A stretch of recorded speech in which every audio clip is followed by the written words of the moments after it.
신앙생활에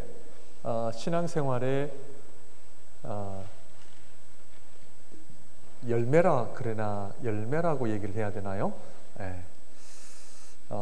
이런 말이 있더라고요. 밴쿠버에서는 골프를 많이 치시는 편인데, 골프들을 좋아하시나요? 골프를 한번 미치면 뭐 장화를 신고 비가 와도 우산 들고 친다 그러더라고요. 골프장에 비가 안 온답니다. 네. 그래서 한번 의에 내 모든 것이 가게 되면 다른 것이 보이지가 않죠. 젊은이들이 남자나 여자에게 한번 꽂히게 되면 한번 다른 것이 보이지가 않습니다. 그래서 연애하는 사람은 절대로 핍박을 하지 마라, 그런 말이 있습니다. 왜냐하면 핍박을 하면 할수록 더 강해지기 때문에 그냥 놔둬라, 뭐 그렇게 얘기도 하게 되죠. 한번 필이 꽂힌다고 하는 것은 쉬운 건 아닙니다. 쉬운 건 아니에요. 내가 어디 한번 필이 꽂힌다고 하는 것은 쉬운 일은 아닌데, 잘된 일에, 좋은 일에 필이 꽂히면 다행인데, 이 별로 좋지도 않은 일에 한번 필이 꽂히게 되면 어려워집니다. 그래서 이 말씀이라고 하는 것은 내 그 말씀의 필에 한번 꽂히게 되면 식음을 전폐하고 말씀을 보게 된다. 여러분들 그런 지경까지 가신 줄 믿습니다. 권사님만 이영환 권사님만 계세요. 우리 최 권사님하고 두 분 계신 것 같은데, 말씀에 대한 그 필이 한번 꽂히게 되면, 제가 왜 이 말씀을, 이 얘기를 드리느냐 하면, 필이 한번 꽂히게 되면 어떤 역사가 일어나요? 어떤 역사가 일어나요? 많은 분들이 우리의 삶은, 인생은 다 거의 비슷합니다. 비슷하고요. 아이들이 공부에, 아니면 연애에, 아니면 자기 무언가에 필이 꽂히면 뭐가 생겨나냐 하면 이 안에 이 삶의 힘이 생겨납니다. 힘. 그래서 말씀에 한번 필이 꽂히게 되면 무엇이 일어나느냐 하면 능력이 일어납니다. 능력. 이것은 경험해 보신 분들만 알지, 아무리 얘기해도 이 보약을 먹으면 좋다는 얘기를 아무리 들으면 모릅니다. 내가 먹어보고 효과를 봐야 와, 이게 좋구나 하는 것을 알지, 그 말씀도 내가 그거를 알고 그 능력을 경험하기까지는 뭐가 요구되어진다? 시간이 요구되어진다. 이거를 여러분들 꼭 기억하시길 바랍니다. 처음에는 나에게 고통이 돼요. 골프도 처음부터 기쁨이 있는 건 아닙니다. 저는 골프를 조금 해보다가 아무래도 내가 골프에 맛을 들이면 목회를 못할 것 같아서 시작을 안 합니다. 아무래도 필이 올 것 같아요. 아주 필이 올 것 같은데, 우리 여기 주지사님께서도 목사님 한번 해보시죠 해가지고 몇 번 저를 데리고 이렇게 한번 간 적은 있는데, 아무래도 이거 한번 내가 필이 꽂히면 교회고 주님이고 뭐고 처음에는 뭐든지 힘들어요. 좀 힘들고, 그 새벽 기도회도 그렇고요, 힘들어요. 힘든 게 지나면 그 다음에 뭐가 있냐면 체질입니다. 체질. 그 과정이 지나가면 체질이 바뀌어지면 그때는 고통이 아니라 기쁨으로 다가옵니다. 그래서 우리 권사님 말씀처럼 골프장에 비가 안 온다고 고백하시는 것은 이미 고수가 되신 거죠. 고수입니다. 신앙생활도 사람은 똑같습니다. 똑같아요. 사람은 종이 한 장 차이고요. 그저 누가 잘하고 못하고는 종이 한 장인데, 어디서 그 차이를 내느냐 하면, 체질이 바뀐 사람은 내가 그렇게 힘을 안 들여도 가게 되어 있습니다. 근데 체질까지는 어렵습니다. 그래서 이게 테니스나 골프도 원리가 다 같습니다. 그 하루아침에 잘하려고 하면 안 된다라는 거죠. 분명히 어렵습니다. 왜 안 되지? 왜 공이 잘 안 맞지? 왜 내 마음대로 안 가지? 그거는 초보들의 이야기고, 어느 정도 고수가 되면 자연히 가게 돼 있고 기쁨이 나에게 찾아오게 되어 있습니다. 신앙생활도 그 기쁨을 누리는 자리에까지 가기가 어려운 거예요. 한번 가게 되면 괜찮습니다. 그것이 기쁨이고 여러분들 이 양치질 하는데 아직도 의무감으로 하시는 분 계시지 않죠? 뭐 좀 피곤한 날은 그럴 수 있지만 이 어린아이들이나 이 칫솔질은 의무감이지, 저와 여러분들은 이미 안 하는 게 더 거북한 거예요. 안 하는 게 더 찝찝하고, 왜? 내 몸에 배어 있는 거예요. 그래서 이런 성경 공부도 제가 하루하루라도 빠지지 말고 참석을 하라 하는 이유는 뭐냐 하면 똑같습니다. 그래서 오늘도 안 오신 분들이 몇 분 계시는 것 같아요. 아무튼 여러분들 이 자리는 꼭 내가 주님 앞에 출애굽기를 통해서 내가 하나님 앞에 내가 한번 이 체질 변화를 내가 한번 해보리라, 그런 각오로 오셔야 오늘도 돌멩이를 하나 던지는 역할을 합니다.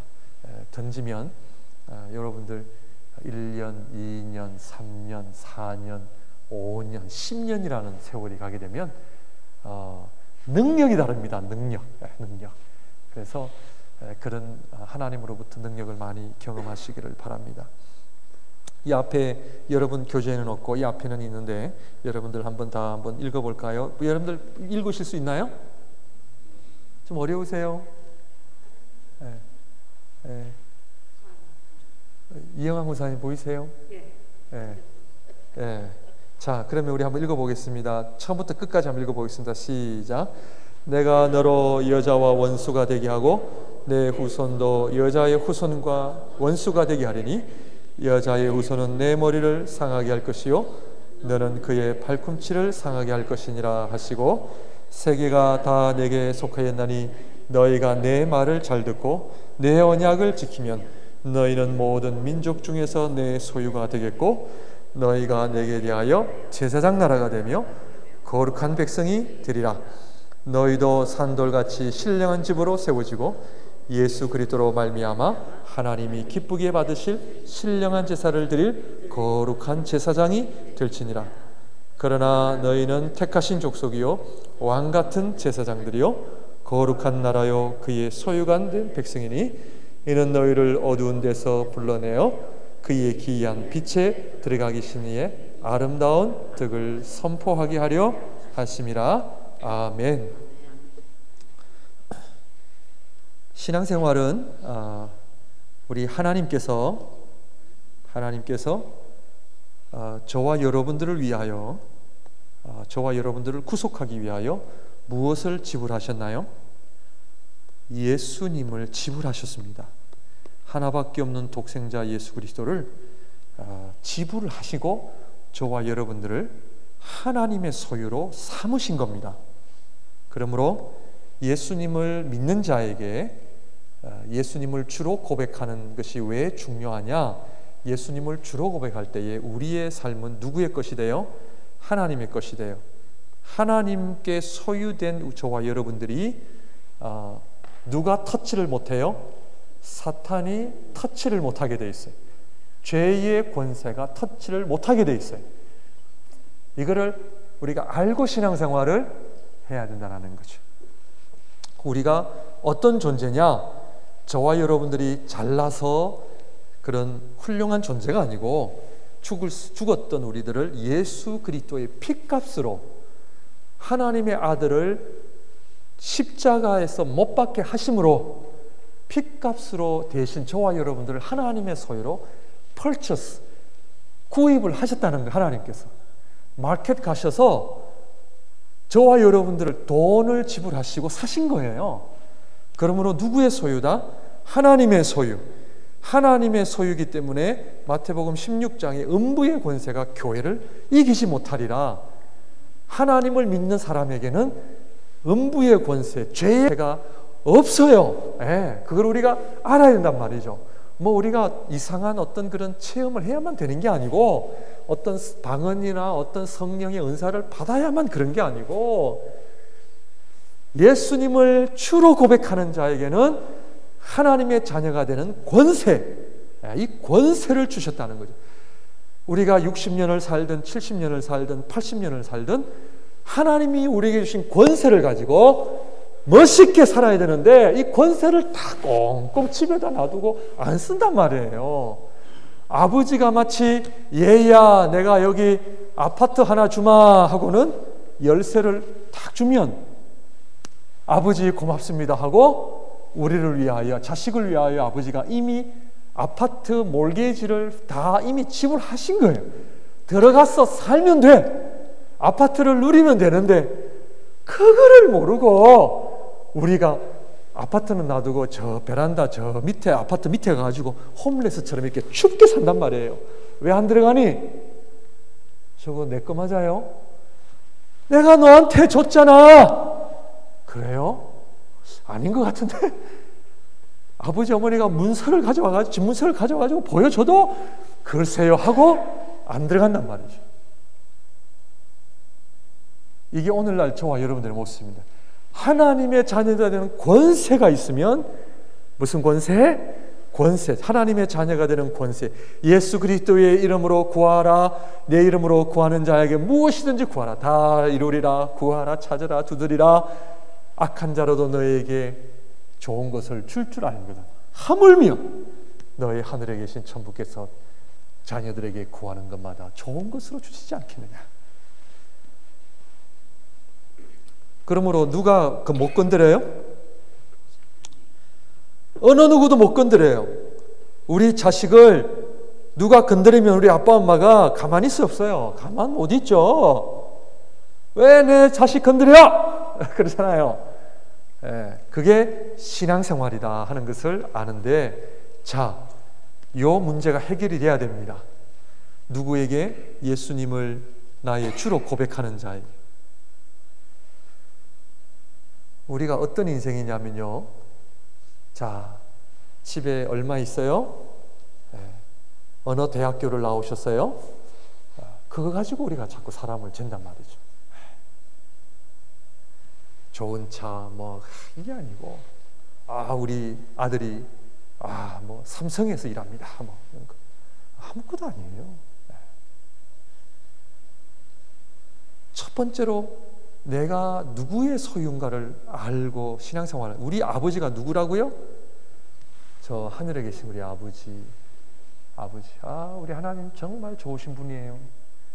그런데 우리 한국 문화에서는 아버지에 대한 이미지가 좋은 쪽보다는 좀 나쁜 쪽이 많다 보니까 항상 엄하시고 막 항상 호려하시는 아버지, 그냥 무서운 아버지.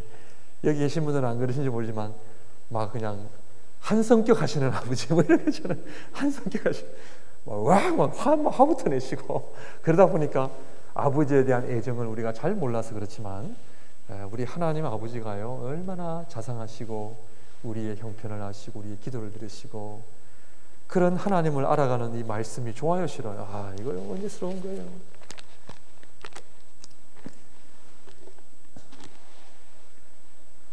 첫 번째는 예수님을 주로 고백하는 것이 해결이 돼야 되고요. 이것을 해결하는 사람은 두 번째로 무엇이 해결이 되냐면, 자, 우리 어떻게 살아야 돼요? 우리 어떻게 살아야 돼요?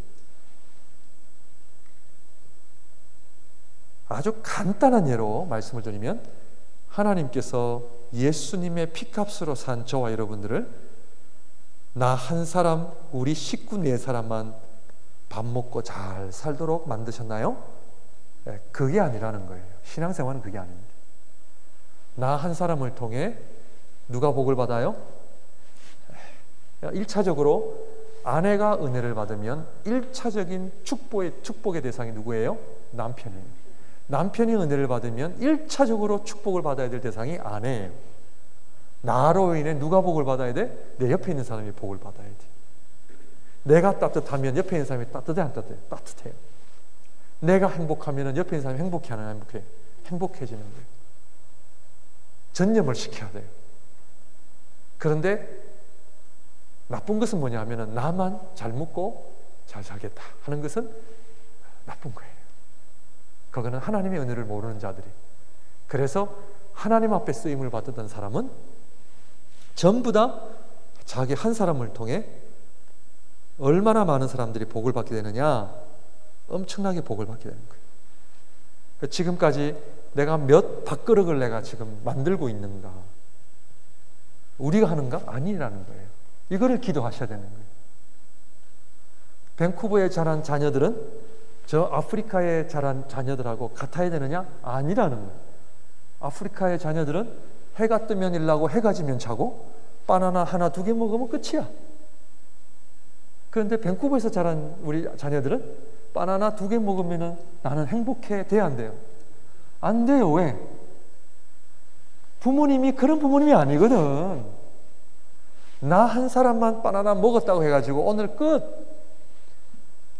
아프리카 사람도 그럴 거고 남미 사람들도 오늘요 바나나를 5kg 팔아야 돼. 5kg 팔면 오늘 하루 자기 일은 다 했어. 그런데 우리 한국 분들은 5kg를 다 팔면 어떻게 해야 돼요? 빨리 팔리면 어떻게 해야 돼요? 또 바나나를 5kg 사가지고 팔아야 돼, 안 팔아야 돼? 팔아야 되잖아요. 그런데 이 중남미 사람들은 5kg 팔면 룰루랄라 하고 좋아하는 거예요. 왜 하니까 오늘 할 일 다 끝났다는 거예요. 그리고 뭐 해요? 놀아. 네. 근데 우리 한국 분들은 그래야 안 그래요? 아니야.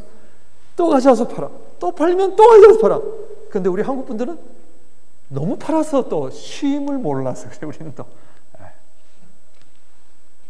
이거를 팔아서 나 잘 먹고 잘 사는 것으로 되느냐? 안 된단 말이죠. 그래서 하나님께서 저와 여러분들을 뭐를 하시느냐? 신앙생활의 훈련입니다.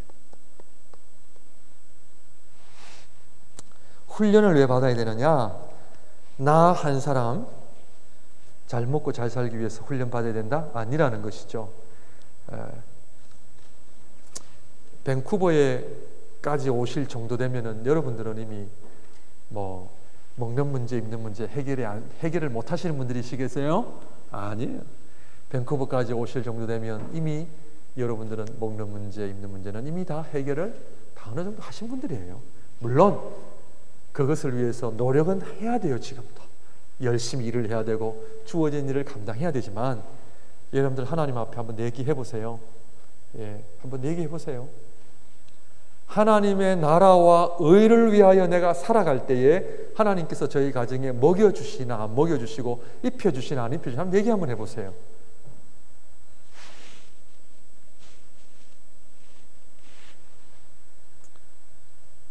하나님께서는 저와 여러분들을 통해 무엇을 통한 구속사? 사람을 통한 구속사예요. 뭐냐면 우리 하나님께서는 사람을 통해서 하나님 일을 하신다라는 이 개념을 우리가 알면 하나님께서 저와 여러분들을 통해 하나님의 나라를 이루어 가신다 하는 것을 알 때 내가 그러면 어떤 사람이 되어야 되는가? 우리가 배워야 되고 훈련을 알아야 된다는 것이죠. 그래서 근데 우리 한국 문화가 이게 좀 약해요. 우리 한국 정치가 아직도 어려운 이유는 저는 뭐 보수냐 진보냐 저는 그 얘기하러 나온 것이 아니라 우리 한국 전체의 어려움은 뭐냐 하면 리더가 되면 내가 사회와 국가를 위해 내가 헌신을 해야 되는데 아직도 우리나라는 저는 제가 개인적으로 볼 때는 뭐 세계 경제 대국이라고 이야기는 하지만 저는 아직도 우리 한국 분들의 의식이 나 국가와 사회를 위해 내가 헌신하겠다고 하는 이런 리더십들이 아직도 없습니다. 저는 그것을 보고 배운 자녀들이 당연히 안 하죠. 교회도 문화가 바뀌려면 교회의 리더십들이 사실은 많이 바뀌어야 되고 오늘날 목회자들과 장로님들이 이 교회와 하나님의 나라를 위하여 내가 헌신하고 희생하는 어떤 그런 부분들이 보여져야 되는데 내가 권력 가지면 뭐예요? 내 배만 불리는 이런 안타까운 현실이 아직도 우리를 어렵게 하는 겁니다. 그래서 우리 한국 문화에서는 성공이라는 개념이 아직도 선진국에 비해서는 약하다라는 거죠. 진정한 성공이 뭐냐? 그거는 나를 통해 몇 사람이 먹느냐 하는 것입니다. 저와 여러분들 통해 몇 사람이 밥을 먹어야 되겠어요? 창세기의 요셉처럼 곡식을 잘 7년 풍년을 통해 잘 관리를 하고 7년 흉년이 왔을 때에 모든 백성들을 먹여 살리는 하나님의 사람. 애굽의 총리가 된 것이 성공이 아니고 요셉이 성공한 이유는 마음으로는 형제들을 용서하고 애굽의 총리라는 자리에서 그 굶어가는 백성들을 먹여 살렸다라고 하는 것이 성경이 말하고자 하는 의도인데 오늘날 교회에서는 요셉을 이야기하면서 총리 되라 총리가 됐어. 그럼 어떻게 살아야 돼? 모르는 거예요. 그것이 아니란 말이에요. 오늘 목사가 왜 됐어요? 목사를 통해 몇 사람에게 꼴을 먹여야 돼요? 꼴을 먹이는 사명이 있는 거예요. 장로님, 권사님, 지사님 되셔서 내가 몇 사람의 음식을 내가 만들어낼 것인가? 그것을 위해서 우리 하나님 앞에 쓰임을 받아야 된다는 것이죠. 저는 남미에서 살았기 때문에 몇 사람에게 먹이느냐? 저는 캐나다에서도 말씀을 가르치고 저는 중미에 가서도 하나님의 말씀을 가르쳐요. 얼마나 감사해요. 목회자를 통해 하나님의 말씀이 전해진다고 하는 것은 축복이죠. 여러분들은 영의 양식뿐만 아니라 육의 양식도 여러분들은 앞으로 먹일 사명이 있다는 것이죠. 우리 목양교회 저 부엌, 저쪽이죠. 부엌, 저 키친 몇 사람을 먹일 것이냐. 우리 여기 5, 60명 먹이려고 왔어요? 아닙니다. 여기 가득 채워야 돼요. 넘치면 또 분립을 해서 또 먹일 수 있도록 그 기도하셔야 돼요. 우리 부엌에 봉사하시는 분들도 중요한 사명입니다. 기도하시면서 목양교회가 하나님 몇 명을 먹여야 되겠습니까? 1000명, 2000명, 10,000명, 10만 명을 먹일 수 있는 교회가 되게 해주세요. 그럼 축복 받을까 안 받을까요? 받죠. 하나님께서 저와 여러분들에게 왜 성공 이런 자리로 인도하셨느냐? 나 한 사람 잘 먹고 잘 살아 아니라는 거예요. 나를 통해 몇 사람이 밥을 먹느냐? 그러므로 여러분들만 하나님의 말씀을 들으면 됩니까? 자꾸 우리가 이 얘기를 끌고 와야 돼요. 끌고 와야 돼요. 자, 우리 또 들어갑니다. 1장, 2장 보고 듣고 알고. 자, 우리 하나님께서 우리를 보시고 들으시고 아시고 아멘.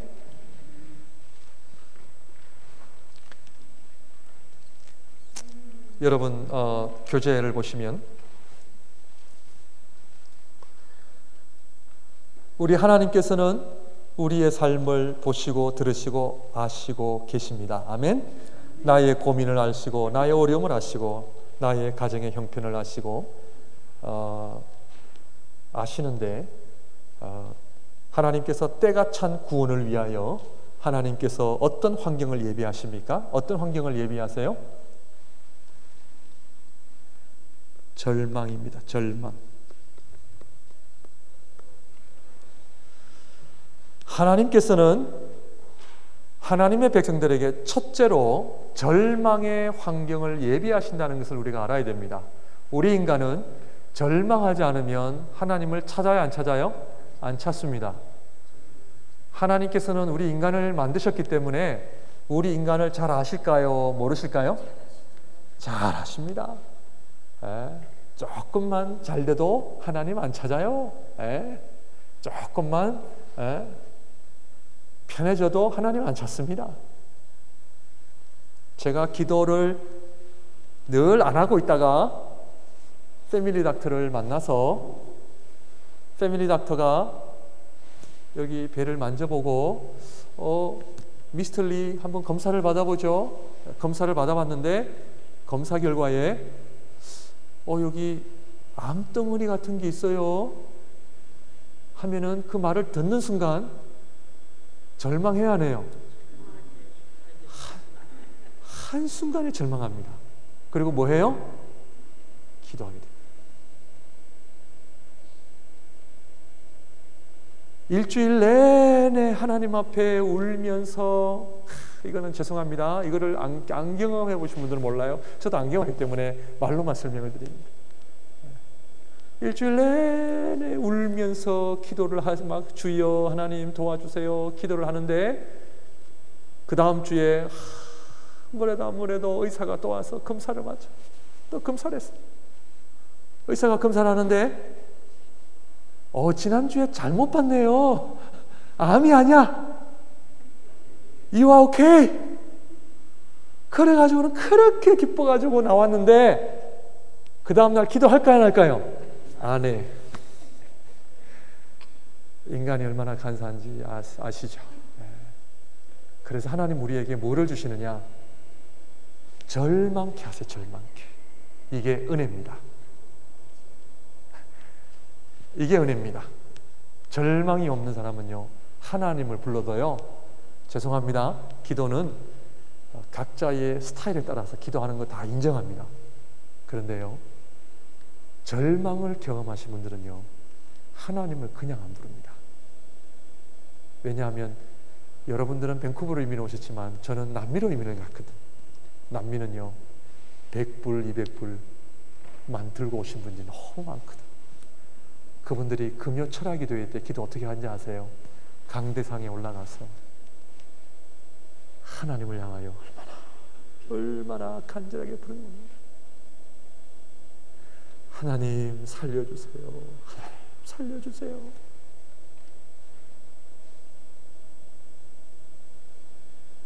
그래서 기도하는 거 보면 압니다. 기도하는 거 보면 알아요.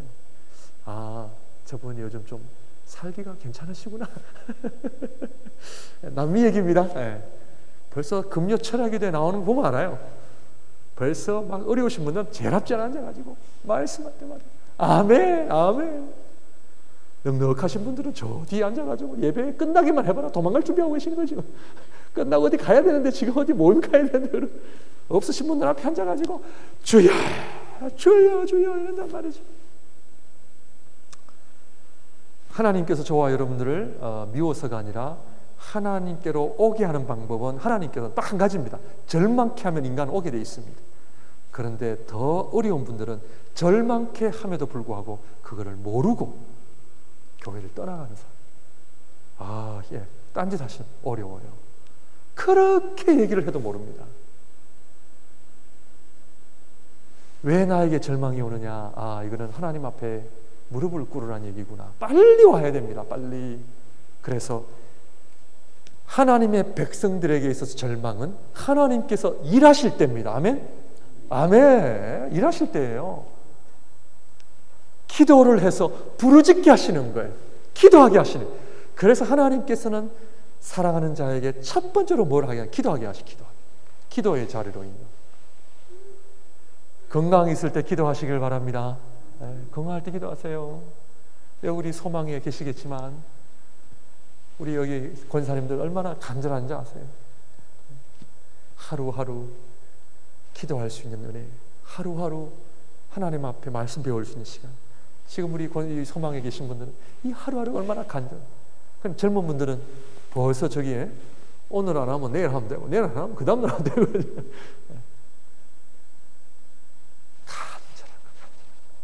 그래서 출애굽기의 시작이 뭐냐면 이스라엘 백성들에게 있어서는 절망으로 하나님께서 인도하신다는 것을 빨리 알아차려요. 그래서 요셉을 알지 못하는 애굽 왕이 통치하게 만들고 애굽 사람의 마음을 강팍하게 하시고 이스라엘 백성이 노예로 노역하게 만드시고 더 나아가 산의 아이가 낳으면 나 모두 나일강에 던지라고 하는 엄청난 고난과 역경을 하나님이 다 세팅을 해놓으시는 거예요. 왜? 하나님 부르짖게 하시기 위하여. 그러므로 고난 받고 기도하실래요? 그냥 기도하실래요?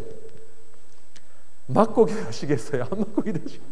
안 맞고 기도하는 게 훨씬 좋아요. 그게 더 큰 축복이에요. 하나님께서는 왜 이렇게 인도하시는가? 인간의 뭐를 깨닫고? 인간의 무능함을 깨닫고. 무능함. 아무것도 할 수 없습니다. 주님, 제가 뭔데요? 인간이 자신의 무능함과 한계를 깨달을 때에 전능하신 하나님께 부르짖게 되어 있습니다.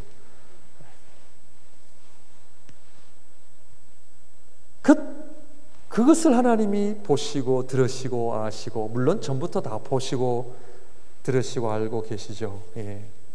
자, 사내 아이가 바로가 사내 아이를 죽이면 이스라엘 백성들을 제어할 수 있다라고 생각을 했는데, 자, 사내 아이를 죽여야 할까요? 여자 아이를 죽여야 할까요?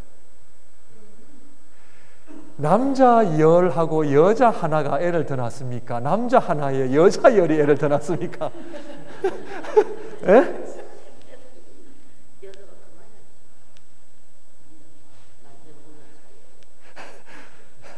예. 더 진전시키면 또 복잡해지니까 여기에 바로의 한계를 드러냅니다. 산하 제한, 그러니까 결국 인구 제한을 하려면 남자아이가 아니라 여자아이를 죽여야 됩니다. 예. 이것은 무엇을 보여주느냐? 인간의 한계, 그 바로의 계략이 한계라는 것을 우리에게 보여줍니다. 아무리 사탄은 우리 이스라엘 백성들을 죽이려고 하고 우리를 위협하고 우리를 사라지게 만들려고 하지만 하나님께서는 이스라엘 백성들을, 당신의 자녀들을 굳건히 지키고 계신다는 것을 보여준다는 거죠. 결국 바로가 아무리 이스라엘 백성들을 없애려고 하지만 그 위에 누가 계세요? 하나님. 우리 하나님의 백성들이 알아야 될 것은 아무리 우리가 건강이 없고 물질이 없어도 그 위에 누가 계세요? 우리 하나님이 계신다는 걸 알아요. 그래서 절대적으로 절망하시면 안 돼요. 언제든지 하나님 앞에 우뚝 서서 믿음 생활 열심히 하셔야 돼요. 왜? 결국 누가 다 컨트롤하고 계세요? 우리 하나님이 계시는 거예요. 이게 사탄의 한계라는 것을 알아야 됩니다. 그러므로 막 세상이 끝날 것 같고 다 죽을 것 같고 그냥 소망이 없을 것 같지만 하나님 앞에 기도하는 자, 하나님 앞에 엎드리는 자, 하나님께서 그를 살리시고 구원하신다. 이것을 알면 물질, 건강, 오늘 댁에 가셔서 다 하나님 앞에 그냥 옆으로 좀 이렇게, 아무것도 아니에요. 아무것도 아닙니다. 건강도 우리 자신만만할 수 없습니다. 자신만만할 수 없어요. 언제 하나님 부르실는지. 60세가 넘으면 저는 인생은 보너스다라고 저는 생각을 합니다. 그래서 저희 부모님하고도 전화 통화를 할 때는 늘 부모님 요즘 보너스 인생 잘 살고 계세요? 70네 72이신데 60만 넘으셔도 보너스 인생을 살고 계심을 다시 상기시켜 드린 거예요. 제가 늘 부모님을 위해 기도할 때는 하나님 천국 가실 때 기쁜 마음으로 가셔서 제가 그 부모님께 제가 이런 말씀 꼭 드리고 싶어요. 아버지 어머니 조금 먼저 가 계시는 거예요. 저 조금 이따 갈 겁니다. 조금 이따 갈 겁니다. 얼마 안 걸립니다. 이게 10년, 20년이 긴 것 같지만 금방금방이에요. 그래서 60년 우리 이상을 사신 분들은 하나님 앞에 보너스 인생입니다. 하나님을 더 잘 섬기시고 하나님 앞에 잘 기쁨으로 준비하세요. 왜냐하면 뭐 우리 하나님 앞에 늘 날마다 갈 준비하면서 살아야 됩니다.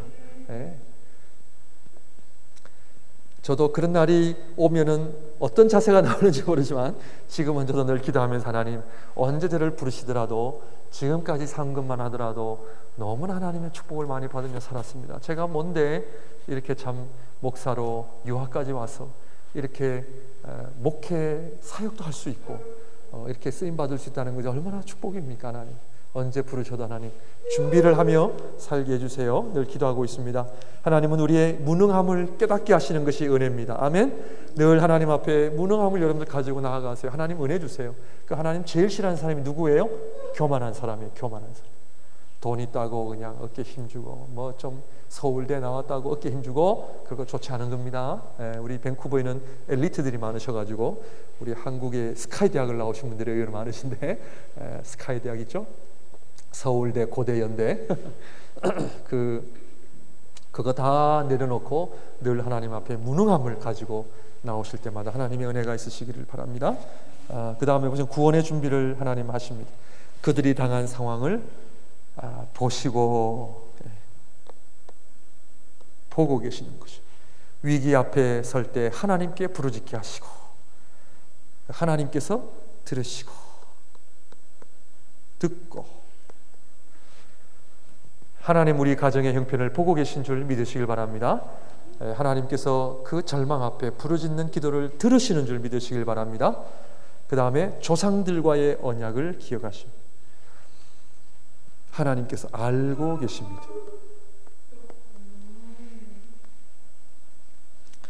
그래서 우리 하나님께서는 하나님의 언약, 하나님의 약속, 그래서 우리는 뭐에 순종하며 살아야 돼요? 말씀, 아멘. 말씀에 순종하는 가장 큰 이유는 말씀대로 살았더니 내가 말씀대로 순종했더니 하나님께서 뭐예요? 순종의 열매, 하나님은 약속 지키시는 하나님이에요.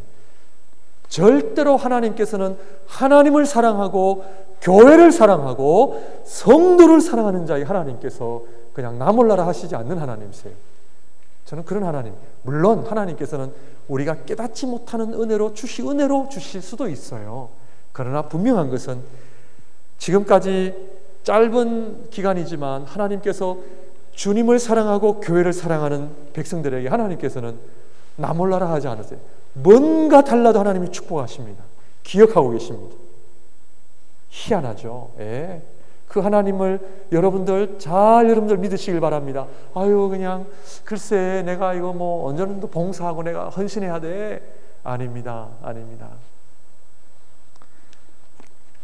제가 뭐 간증 많습니다. 예, 간증 많아요. 뭐 시간 때문에 다 못 드리지만 하나님께서는 지금 다 보고 계십니다.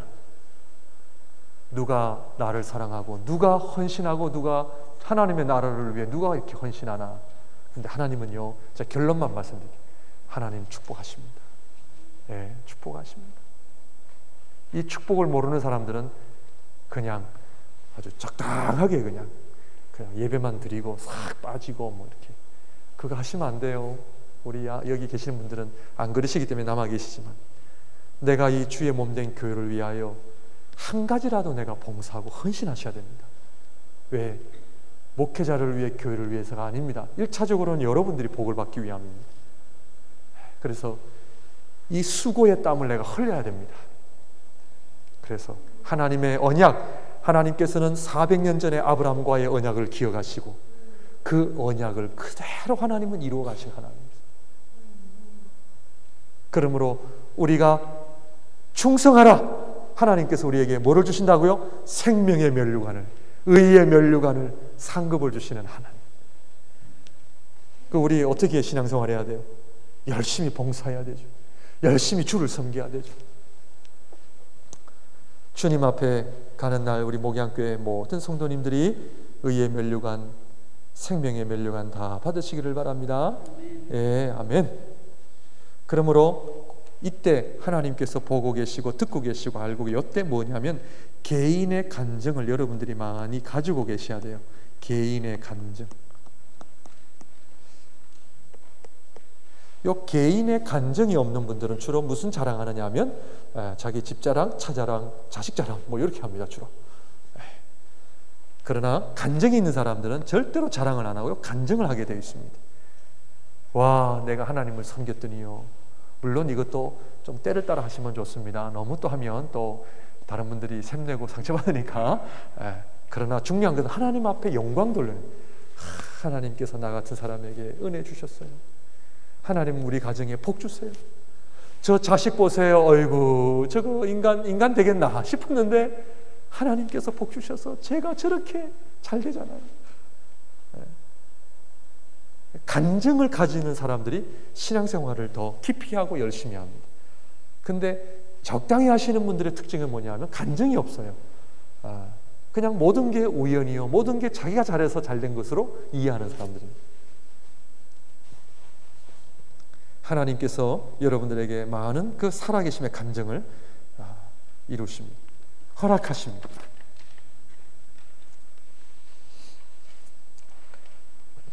자, 여러분들 요 가지고 계시나요?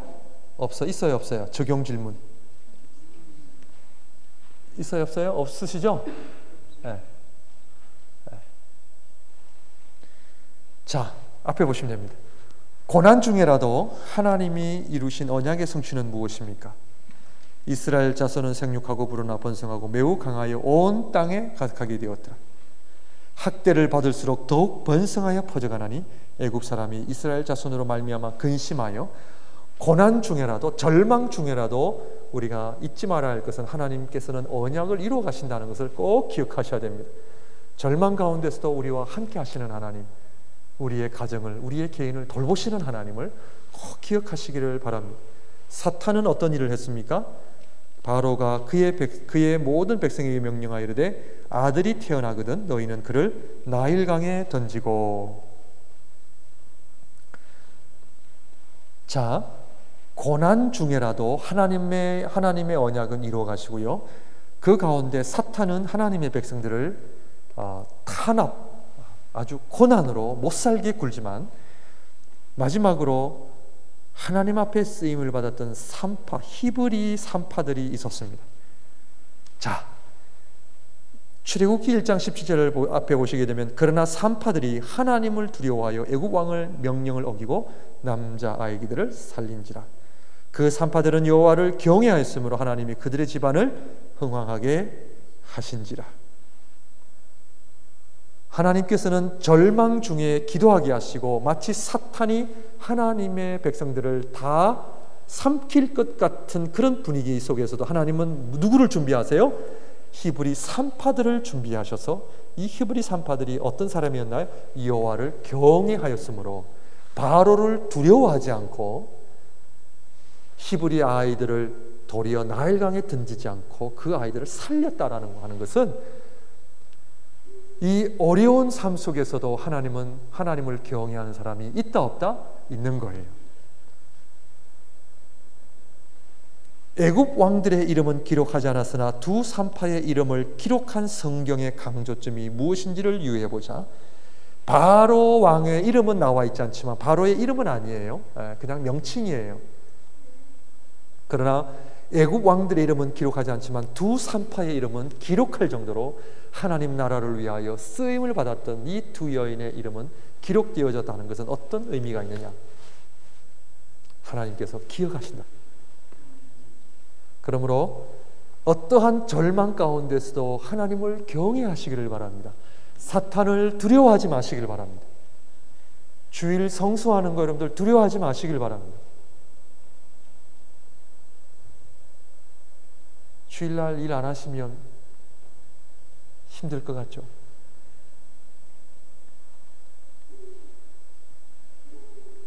내가 신앙생활을 할 때 어떤 결단을 내릴 때 이거 굶어 죽을 것 같아. 네. 이거 그냥 못 살아갈 것 같아. 쉽지 않은 결단입니다.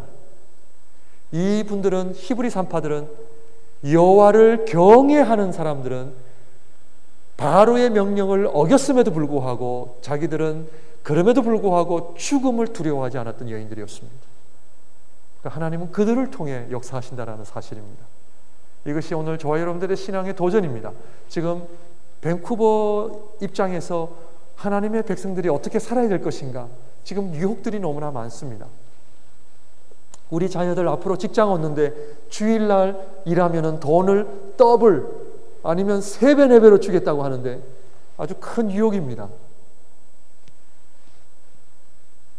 목사님 요즘에는 주일날 일을 안 할 수가 없는데요. 어떻게 하면 좋죠? 이게 우리가 가지고 있는 숙제입니다. 우리 부모님들이 자녀들 끝까지 가서 말리십시오.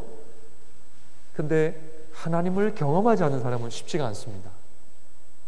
그래서 평소에 하나님의 살아계심이라고 하는 감정을 가지고 있어야 되죠. 하루아침에 되지는 않습니다.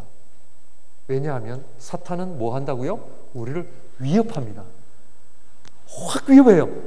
너 그러다가 죽어! 위협하는 거예요. 그런데 신앙의 뿌리가 약한 사람은 위협 한마디 말도 그냥 짓눌러가지고 내가 안 할게 이런단 말이에요. 그러나 날마다 하나님 앞에 나의 믿음을 하나님 앞에 점검하고 주일 시간마다 하나님 앞에 엎드려 이 믿음을 키워가신 분들은 위협해도 죽여봐 그렇게 나오셔야 됩니다. 하나님께서 참 부족하지만 저를 남미 땅으로 인도하셔서 이러한 과정들을 다 겪게 하신 거예요. 그때는 막 경제적으로 힘든 게 막 그렇게 부모님이 원망스럽고 하나님이 원망스러운데 그런 과정들을 통해 뭐를 하나님이 해주냐면 담력을 키우신 거예요. 담력. 하나님은 나를 먹이신다. 담력을 키우게 하시는 거예요. 그래서 히브리 산파처럼 하나님 앞에. 너 주일날 너 일하면 안 돼? 우리 부모님들도 부모님들이지만 우리 자녀들이 문제입니다. 앞으로. 왜? 사탄이 위협하는데 여러분들 당해낼 수 있어야 돼요. 하나님이 나 먹이신다. 내가 하나님을 믿는 믿음으로 내가 살아간다. 이 간증이 없으면 안 됩니다. 그러므로 평소에 간증들을 많이 가지고 계셔야 돼요. 그래서 하나님 앞에 담대함을 가지고 신앙생활을. 날이 갈수록 물질은 사탄은 발악을 합니다. 지금 발악하고 있어요.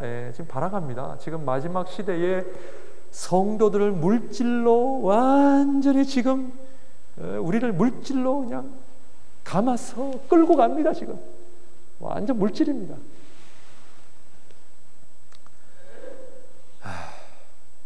이 물질의 힘이 어디까지 갈는지 마지막에 뭐 하나님의 백성들을 굶길는지 어떻게 하는지 모르겠지만요.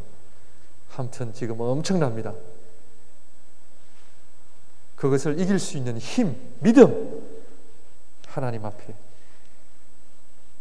이 두 산파의 이름처럼 그 산파들은 여호와를 경외하였으므로 그 다음에 하나님이 그들의 집안을 흥왕하게 하신지라. 얘들아, 우리 집이 잘 되는 거는 아빠 엄마가 열심히 해서 그런 게 아니고 하나님이 복 주셔서 그렇다. 주일 성수해라. 하나님 앞에 너 까불지 마. 너 돈 좀 번다고 까부는데 너 겸손해. 예배 드려. 하나님 제일이야. 이 말을 누가 했어요? 성경에 욥이 이런 얘기했어요. 욥이 자식들을 다 불러다가 하나님 앞에 제사 드리게 하고 겸손케 하고. 죄송합니다. 성경부 시간이니까 적용하는 의미에서 왜 안 되느냐 하면 우리 부모님들이 믿음에 서 있지 않으면 안 됩니다. 내 자신도 어렵기 때문에 자식들이 그래 네가 알아서 해, 네가 알아서 해. 그렇게 되는 거예요. 우리 부모님들이 자식들에게 남겨줘야 됩니다. 영적 유산을 남겨줘야 됩니다. 너 요즘 11조 생활하냐? 하나님 너 헌금 잘 드리냐? 점검하고. 너 요즘 헌금 얼마 하냐?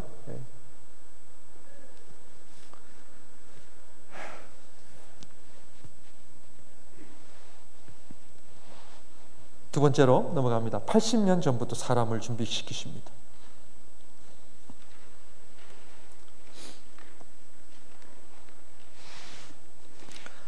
출애굽기 2장 1절을 보게 되면 레위 가족 중 한 사람이 가서 레위 여자에게 장가들어. 모세는 그냥 태어나지 않습니다. 모세는 경건한 부모님을 통해 태어납니다.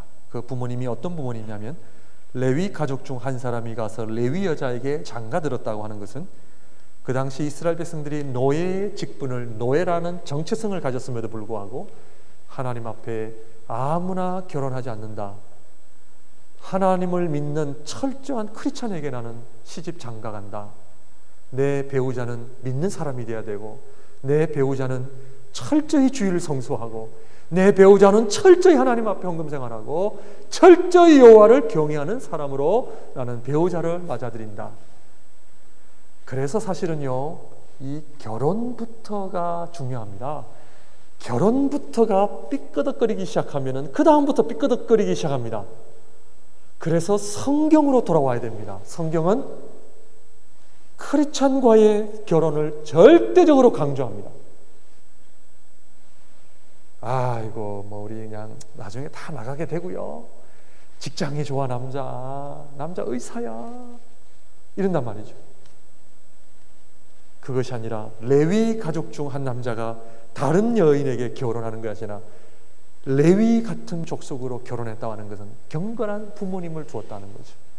우리 자녀들에게 최고의 선물을 줄 수 있는 것은 뭐냐 하면 우리 부모님들의 거룩성입니다. 이거 물려줘야 됩니다. 아빠는 목사를 하면서 저렇게 살까? 그건 재앙이죠, 재앙.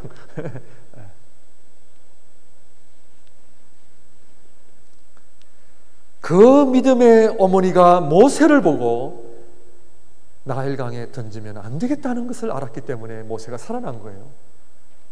야, 나 바로 무서워서 안 되겠다. 에라, 네 인생 나 할 수 없다. 던지면 모세 같은 사람이 생겨나 안 생겨나죠. 그 어머니가 모세를 보고 너무나 이거는 믿음의 눈으로 보니까 얘는 보통이 아니야. 숨겼어. 우리 자녀들의 신앙은 우리 어머님으로부터 시작됩니다. 성경 공부하면 찔림이 너무 많아서 어려워요. 그래서 성경을 보다가도 가끔 저는 성경을 보다가도 하나님 됐습니다. 그만하죠. 그러고 덮을 때 있습니다. 듣기 어려워요. 듣기 어려워요. 우리 어머님들 기도하시는 어머님들이 되시기를 바랍니다. 우리 어머님들 기도하셔야 됩니다. 아버지보다도 그렇다고 아버님들 우리 면제 드리는 거 아닙니다. 우리 어머님들이 기도하셔야 됩니다. 왜냐하면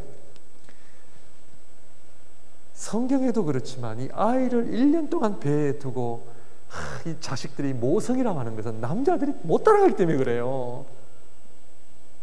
그래서 오늘 그 설교 시간에 예화할 때도 그 어머니가 너 이제껏 살은 거 회개할 때 그 기도 소리가 얼마나 역사가 되는지. 그래서 우리 어머님들이 기도하셔야 됩니다. 가정에 있는 어머님들이 기도하셔야 됩니다. 어머님들이 자식들에게 어머님을 무서워할 줄 알아야 됩니다. 왜냐하면 너 하나님 앞에 어머니가 기도하시는 분이면요, 어머님 함부로 못 대합니다. 우리 어머니 기도 한번 하시면 놀라운 일들이 벌어진 걸 한번 알면 우리 자식들이 다 공경하게 되어 있습니다. 영적 권위가 최고의 권위입니다. 그래서 그러므로 가정교육은 어려서부터 신앙교육, 정체성, 사상교육, 신앙의 생활화, 습관화, 이것이 가정 안에서 다 이루어져야 됩니다. 그래서 저는 솔직하게 고백을 드리면 저는 좋은 아빠는 아닙니다. 그렇다고 좋은 목사도 아니고요.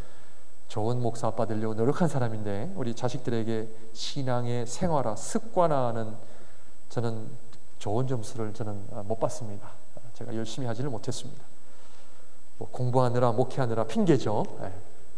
그러나 우리 자녀들에게 신앙교육, 생활화, 습관화 중요합니다.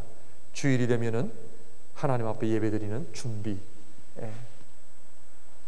목회자에 대한 자세, 말씀을 들을 때의 태도, 이런 거라든지. 돈이 생기면, 물질이 생기면 가장 제일 먼저 하는 일이 하나님을 향한 헌금을 제일 먼저 띄는 거. 우리 습관화돼야 됩니다. 너무나 요즘은 개인주의이기 때문에 너무나 다양한 문화 속에서 질서가 없는 것이 어려움입니다. 질서가. 모세는 이러한 아버지 어머니의 가정교육, 우리가 물론 몇 세 때까지 아주 어렸을 때 그때는 빼놓고는 주로 그 바로의 궁에서 자라났지만 모세 어머니가 젖을 줬잖아요. 젖을. 유일하게 자기 자식에게 돈 받으면서 젖을 준 여인은 이 여인밖에 없어요. 몇 세까지 젖을 준지는 모르지만 그 젖을 주면서 아들을 바라보며 기도하며 모세야 네가 누군지 아느냐? 히브리 사람이라는 교육을 받았을 겁니다. 왜? 그는 히브리 정체성이 있었습니다. 신앙의 배경, 기도의 배경들, 요게벳, 한나, 엘리사벳, 유니게, 로이스. 유니게가 유니스입니다. 영어로는 유니게, 로이스. 디모데의 어머니, 디모데의 외할머니. 사도 바울이 디모데에게 있어서 참 부러웠던 게 하나 뭐냐면은 네 안에 거짓이 없는 믿음인데, 참 깨끗한 믿음인데 그 믿음이 어디에서부터 왔냐면 너희 어머니 외할머니로부터 왔다는 거예요. 참 귀한 겁니다. 이 거짓이 없는 믿음은 최대 축복입니다. 내가 크리스찬 가정에서 태어나고 성장했다고 하는 것은 우리 자녀들이 놀라운 축복입니다. 그리고 두 번째로 왕자 수업을 받습니다. 리더십. 이것은 공동체 의식입니다. 공동체 의식입니다.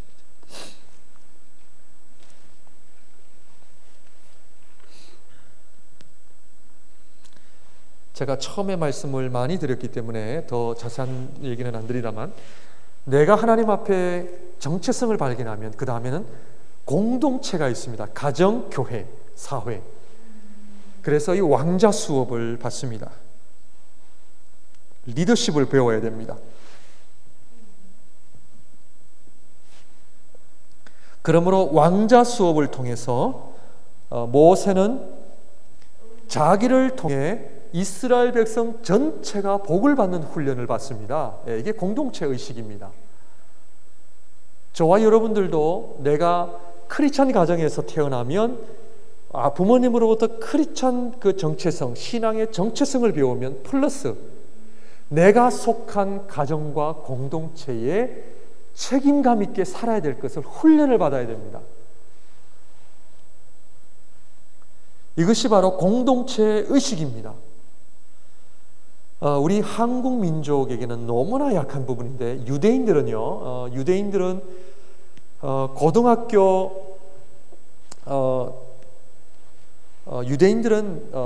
학교에 랍비들이 이 유대 사상 교육을 합니다. 그래서 오늘날 우리 목회자들이 그걸 배워야 되는데요. 이 학교에서 유치원 초등학생, 중고등학생을 모아놓고 랍비들이 들어가서 우리 한국 크리스찬 스쿨의 채플이라고 하는데, 이 랍비들이 이 아이들을 모아놓고 철저하게 유대 교육을 시킵니다. 그러면 이 랍비들의 유대 교육에 마음을 다 빼앗길 정도로 은혜를 받는다는 거예요. 내가 유대인이구나. 내가 유대인을 위해서 내가 살아야 되는구나. 아주 가슴에 불을 붙인다는 거예요. 내가 왜 공부를 하고, 내가 왜 돈을 벌고, 내가 왜 세상에서 성공을 해야 되느냐. 바로 우리 유대민족을 위해서 내가 그렇게 성공해야 되는구나 하는 걸 의식을 배운다는 거예요. 그 유대인들은 철저하게 나 혼자가 아니라는 것을 배웁니다. 우리는 하나라는 공동체라는 거예요. 그래서 고등학교를 졸업하면 부모님하고 랍비가 3명이 모여서 이 아이의 미래를 가지고 결정을 합니다. 그런데 이 아이가 의대를 가고 싶은데 이 집안에 돈이 없어. 그러면 랍비가 유대 공동체에서 이 아이를 책임집니다. 이 아이가 유능하고 너무나 똑똑한 아이인데 절대로 돈이 없어서, 힘이 없어서 못 가는 일이 없도록 유대 사회는 공동체가 책임을 집니다. 이 아이를 키웁니다. 이 얘기는 뭐냐 하면, 오늘 저와 여러분들이 정체성을 내가 한번 회복하면 내가 몸담은 가정, 교회는요, 이거는 목숨 걸고 책임의식을 가지고 신앙생활 해야 됩니다. 오늘 이게 너무 약해요. 내가 이 교회 아니면 예배 드릴 데 없나? 떠나고. 교회를요, 죄송합니다, 너무 가볍게 해요. 내가 이 교회, 내가 끝까지 내가 이 교회를 내가 한 성도로서, 청년으로서, 자녀로서 내가 목사님을 보면 목사님을 위해 기도하고, 우리 장로님을 기도하고, 이런 공동체의식이 너무나 약해요. 그래서 개인은 너무나 뛰어난데 그냥 뭉쳐놓으면 우리는 잘 안 돼요. 왜 그런가? 공동체의식이 약합니다. 그래서 교회 모임은요, 빠지면 안 됩니다. 사실은 빠지면 안 돼요. 우리 자녀들이요, 아무리 바빠도 교회 모임 그러면 가야 돼요. 가서 책임을 해요.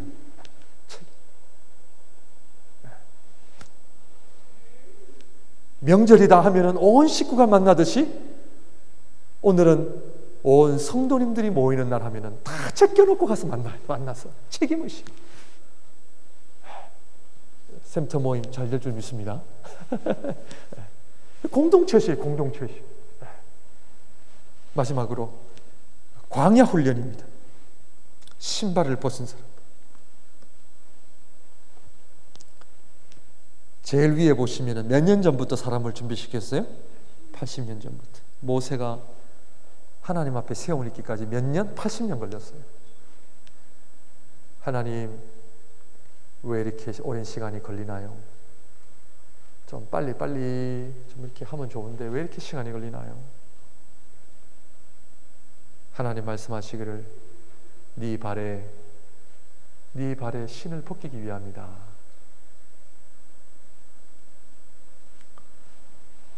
네 발에 신 벗기기 위하여 몇 년 걸린지 아느냐? 그 얘기입니다. 80년 걸렸습니다. 내 자아가 깨어지는데 몇 년 걸려요? 80년 걸렸어요. 모세가. 내 자아가 깨어지는데 여러분들 몇 년 걸리신다 생각하십니까? 시간 단축하세요. 왜냐하면 시간 단축하지 않으면 나만 손해입니다. 나만 손해입니다. 이 땅에 사는 동안에 깨닫는 것도 복이고요. 깨닫지 못하고 하나님 나라에 가시는 분들도 제가 판단할 자격이 없지만 많다고 보진 않습니다. 내 자아를 깨트리는데 몇 년 걸려요? 80년. 우리의 문제는요, 교회, 옆 사람, 누가 나를 어렵게 아닙니다. 신앙생활은 전적으로 내가 하나님 앞에 신발 벗는 행위입니다. 모세야, 네가 선 것은 거룩한 땅이니 네 발에 신을 벗어라. 하나님, 성경에는 안 나와 있지만 하나님께 속으로 너 신발 벗기는데 몇 년 걸린 줄 아느냐? 80년 걸렸다. 40년 전에는 네 힘으로, 네 주먹으로 이스라엘 백성을 구원하려고 했지. 너 안 돼, 안 돼. 네 힘으로 안 돼. 네 생각으로 목회가 된다 생각하니? 네 생각으로 하나님 일을 할 수 있다 생각하니? 네 힘으로 교회가 부흥이 된다 생각하니? 제가 개척하면서 출애굽기 공부하면서 제가 은혜를 엄청 받았습니다. 제가 출애굽기 공부하면서 제가 하나님 앞에 두 손 다 들었습니다. 네 생각, 네 계획, 네 노력으로 교회가 부흥이 된다 생각하니? 웃기지 마라, 하나님께서. 왜 내가 너에게 개척하게끔 허락했지 않느냐? 네 발에 신을 벗기기 위함이다. 제가 이 말씀 깨닫고요, 하나님 앞에 울었습니다. 신앙생활의 목적은 으쌰으쌰가 아니라 하나님 앞에 내 신발을 벗는, 하나님 앞에 서는 훈련입니다. 오늘 말씀을 드렸죠. 인정, 동정, 감정 다 묻어야 됩니다. 그거 가지고는 하나님을 기쁘시게 해드릴 수가 없습니다. 억울한 일 당하면 누구한테 가가지고 말이지, 있잖아 막 섭섭함 얘기하고, 그거 다 묻어야 된다는 얘기죠. 하나님 앞에 서야 됩니다. 하나님 앞에. 교회 생활하시면서 뭐가 마음에 안 드세요? 예배의 순서나 뭐가 좀 마음에 안 드세요? 그것이 마음에 들지 않아서가 아니라 여러분들 하나님 앞에 아직도 내 자아가 깨어지지 않는 겁니다. 신발을 벗을 때에 하나님이 그때 사용하십니다. 그때 사용하세요. 이게 광야 훈련의 목적입니다. 이스라엘 백성들이 40년 동안 광야에 있었는데 그냥 걸어서 가면은 한 넉 달, 5달이면 갈 수 있는 길입니다. 시내산에서 거기까지 10하루길이라 그랬고, 시내산까지 오기까지 50일 걸렸으니까 60일이면 통과할 수 있는 광야를 몇 년 보냈어요? 40년을 보냈습니다. 10일이면 갈 수 있는 길을 40년을 걸렸다고 하는 것은 내 자아가 깨어지지 않는 거죠. 여러분, 이 얘기는 아무나 들을 수 있지 않습니다. 예. 신앙생활의 의미가 무엇인지를 알고 신앙생활을 하셔야 됩니다. 예, 우리 목양교회는 다 이거를 깨닫고 하나님 앞에 서시기를 바랍니다. 그냥 사람들이 나를 인정해주고 안 해주고 다 거기에 지금 있습니다. 다 거기에 있어요. 인정 안 해주면 삐지고 상처받고, 그럼 누가 또 가서 설득해주고, 아유 왜 그러냐 그러면 다시 또 데리고 오고. 그것이 아닙니다. 하나님 앞에 서야 됩니다. 하나님 앞에 서야 됩니다. 하나만 더 가고 이제 넘어가죠. 아주 요거 중요한 건데, 호렙산의 영적 교육. 여기 가지고 계시나요? 여러분들 교재 있으시나요? 네. 자, 있으신 분 손 들어보시고. 없으세요? 없으시죠? 예. 제가 그걸 한 이유는, 자, 여기 앞에 집중을 하시라고 제가 했는데, 이 장면은 하나님께서 요셉이 아니죠. 모세에게 나타나는 장면인데, 제가 출애굽기 3장을 참 좋아하고요. 이상한 광경을 보리라. 나무에 불이 붙었는데 나무는 타지는 않고 불은 붙었다. 이상한 광경을 보리라 하면서 모세가 갑니다. 떨기나무를 봅니다. 그리고 하나님이 나타나시고요. 그 광경 속에서 하는데, 제가 수요일 날 지금 기도회를 하고 있는 이유가 뭐냐면, 여러분들 초월적, 초이선적, 초자연적 세계를 인정을 해야 됩니다. 우리 살아계신 하나님은 우리 육신의 눈으로 볼 수가 없습니다. 성령 체험, 지금 성령 세례냐 방언이냐 그 얘기하는 것이 아니고, 육신의 몸을 가지고 있는 존재가 눈에 보이는 세상이 아니라 영적 세계에 존재하시는 하나님을 내가 경험한다고 하는 것은 엄청난 사건입니다. 엄청난 사건입니다. 이 공부를 통해서 저와 여러분들이 나의 믿음을 점검하셔야 됩니다. 주는 그리스도시요 살아계신 하나님의 아들입니다. 교회에서 말씀으로 배워서 끄떡끄떡하고 고백할 수는 있지만, 그 고백이 성령의 고백이냐 아니냐 그거는 아무도 알 수 없지만, 그러나 분명한 것은 뭐냐면 성령을 받은 사람은요, 살아계신 하나님을 경험한 사람들입니다. 이거는 이 세상에 이것보다 더 좋은 체험이 없습니다. 그런데 저와 여러분들의 신앙이 왜 종교적이냐 하면은 살아계신 하나님을 경험하지 못하기 때문에 그렇습니다. 종교 의식만 하는 겁니다. 주일 예수니 예배드리고 헌금드리고 종교 생활을 하는 겁니다. 그런데 구약이나 신약이나 언제 우리가 하나님의 백성 자녀가 되냐 하면 성령 하나님께서 우리 안에 임하실 때에. 그래서 사도 바울은 고린도전서 2장에 고린도 교회를 향하여 너희 안에 그리스도의 영이 없으면 너희들은 버리운 자라, 그렇게까지 얘기합니다. 교회를 향하여, 세상을 향하여 얘기한 것이 아닙니다. 교회 성도들을 향하여 너희가 하나님을 믿는다고 하면서 어떻게 너희들끼리 소송하고 너희들끼리 불법을 행하고 너희들이 어찌하여 성적인 문제가 있고 교회 성도라고 하는 자들이 어떻게 세상에서도 하지 않는 일들을 너희가 하느냐 하면서 사도 바울이 너희 안에 그리스도의 영이 없으면 너희들은 버리운 자라 그랬어요. 아주 중요한 말입니다. 우리 하나님 앞에 내 안에 성령, 그리스도의 영, 하나님의 생명이 있는지 확인하셔야 됩니다. 확인하셔야 됩니다. 어떻게 확인하느냐? 살아계신 하나님을 경험해야 됩니다. 중생이라고도 하고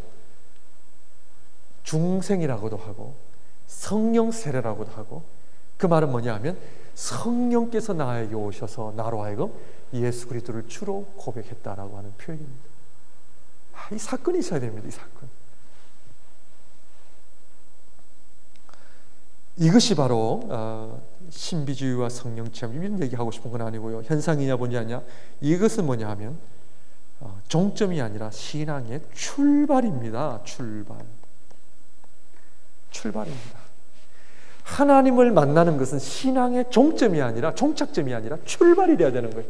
그러니까 내가 하나님을 만나야 신앙생활을 하는 거지, 만나지 못하면 그건 우리 종교인의 생활밖에는 되지가 않습니다. 하나님 만나셔야 됩니다.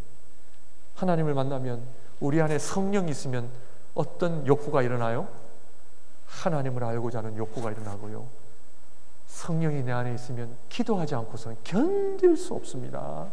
성령이 내 안에 있으면 말씀을 보지 않고 살아갈 수가 없습니다.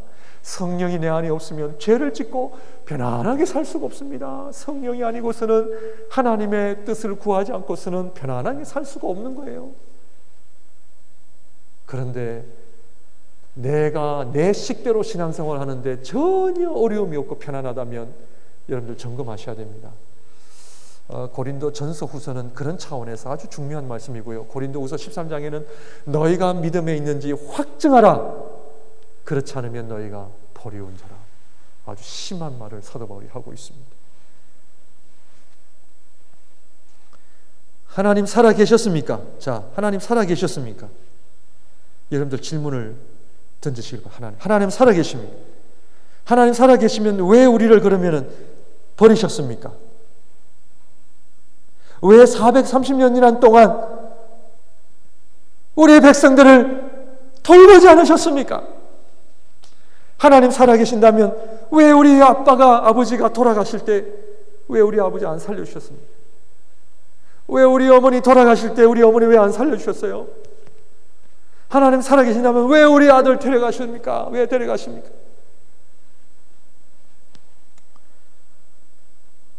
제가 광림교회 주님의 제자교회 부교육자 생활할 때에 참 아들을 사랑하는 어머니가 있었습니다. 4대 독자였나요? 참 아들을 너무너무 사랑해서 아들 일기장까지 다 보시는 어머니, 아들이 무슨 음악을 듣고 어떤 고민을 하는지를 다 알고 싶으셔서 잠을 못 주무시는 어머니. 제가 아마 세상에서 그런 아들을 사랑하는 어머니 처음 뵀어요. 제가. 와, 이 어머님은 목사님 딸입니다. 제가 집사님 아들을 좀 평안히 놔두시죠. 일기장까지 보시면 아들이 얼마나 어려워하겠습니까? 보지 마세요. 놔두세요. 하나님 결국 18살 되기 전에 결국 하나님이 데려가셨습니다. SFU 내려오다가 교통사고로 죽었습니다. 430년이라고 하는 기간은요, 우리의 이해를 초월하는 그런 경험입니다. 하나님 왜 우리에게 이런 어려움을 주십니까? 하나님 살아계신다면 왜 내가 고통당할 때 가만히 있으십니까? 내가 이 어려운 병에 걸렸을 때 왜 하나님 가만히 계셨습니까? 왜 그렇다면 400년을 하나님 기다려야 했습니까? 그렇다면 왜 하나님 나에게 40년 동안 침묵하셨습니까? 도대체 이유가 뭡니까? 모세가 따진 거죠. 내가 40년 전에 내가 이 주먹으로 이스라엘 백성들을 구원해 보겠다고 했는데 왜 하나님 그때 가만히 도망갈 때 왜 하나님 가만히 계셨습니까? 바로가 나를 잡아 죽이려고 했을 때 왜 하나님 저 도망가게 내버려 두셨습니까?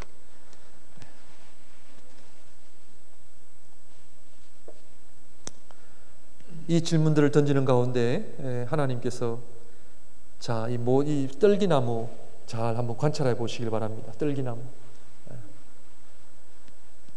이 불이 뭐라고 생각하세요? 불이 뭐라고 생각하세요?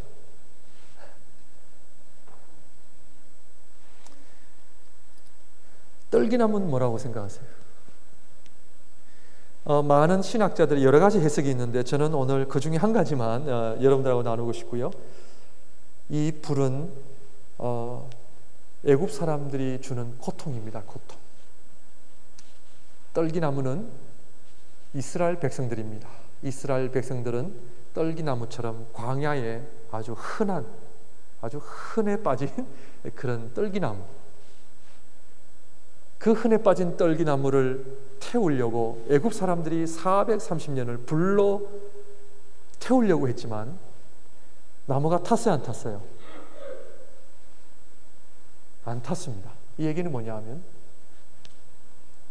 아무리 이스라엘 애굽 사람들이 너희들을 노예로 삼고 고난과 역경 어떤 엄청난 어려움을 주고 심지어 내가 너희 아버지 어머니를 데려가고 자식들을 데려가고 내가 너희들에게 눈물과 고통과 아픔을 준다고 생각하지만 이스라엘 백성들 너희들 불에 탔느냐 안 탔느냐? 타지 않았다는 거예요. 왜 그런 줄 아느냐? 내가 너와 함께 했다는 거예요. 내가 너희를 지켰다는 거예요. 이 말은 뭐냐 하면 하나님은 손해보지 아니하신 하나님이십니다. 우리 하나님은 결국 우리의 아픔과 눈물과 고난을 통해 하나님은 하나님의 일을 이루어 가시는 하나님이심을 보여주십니다.